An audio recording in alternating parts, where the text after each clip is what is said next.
হলে ঢুকতে না পারায় আনিসার হতাশা ও কান্নার এই ভিডিও বাংলাদেশ প্রতিদিনের সোশ্যাল মিডিয়া প্ল্যাটফর্মে প্রচারের পর দেশ জুড়ে ব্যাপক সাড়া ফেলে। অসুস্থ মাকে হাসপাতালে দিয়ে আসার কারণে দেরি হওয়ার বিষয়টি জানার পরও তাকে পরীক্ষার হলে ঢুকতে না দেওয়ায় অনেকেই ক্ষোভ প্রকাশ করেন। মেয়েটিকে যাতে পরীক্ষা দেওয়ার ব্যবস্থা করা হয় সর্বস্তরে এমন দাবি ওঠে।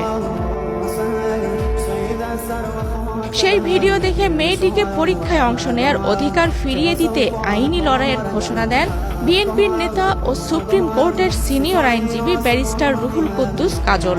নিজের ব্যক্তিগত ফেসবুক পোস্টে তিনি জানান, আনিসা চাইলে তার চেম্বার থেকে বিনামূল্যে আইনি সহায়তা পাবেন।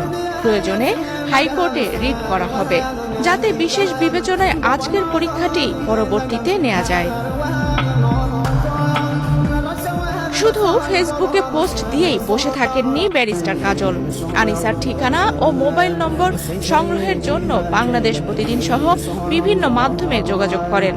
শেষ পর্যন্ত তিনি এইচএসসি পরীক্ষার্থী আনিসা, তার অসুস্থ মা এবং কলেজের অধ্যক্ষের সঙ্গে কথা বলতে সক্ষম হন।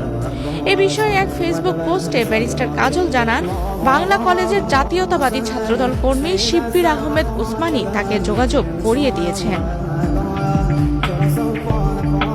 সুপ্রিম কোর্ট বার অ্যাসোসিয়েশনের সর্বশেষ নির্বাচিত সাধারণ সম্পাদক ব্যারিস্টার কাজল বলেন, আমি বিশ্বাস করি ঢাকা শিক্ষা বোর্ড মাননীয় শিক্ষা উপদেষ্টা মানবিক বিবেচনায় আনিসার পরীক্ষা দেওয়ার ব্যবস্থা করে তার শিক্ষা জীবন অব্যাহত রাখতে সহযোগিতা করবেন। ব্যারিস্টার কাজল ছাড়াও আরো অনেকেই আনিসার পাশে দাঁড়ানোর জন্য বাংলাদেশ প্রতিদিনের সঙ্গে যোগাযোগ করেছেন। সব মিলিয়ে মেয়েটির সামনে নতুন করে আশার আলো দেখা দিয়েছে।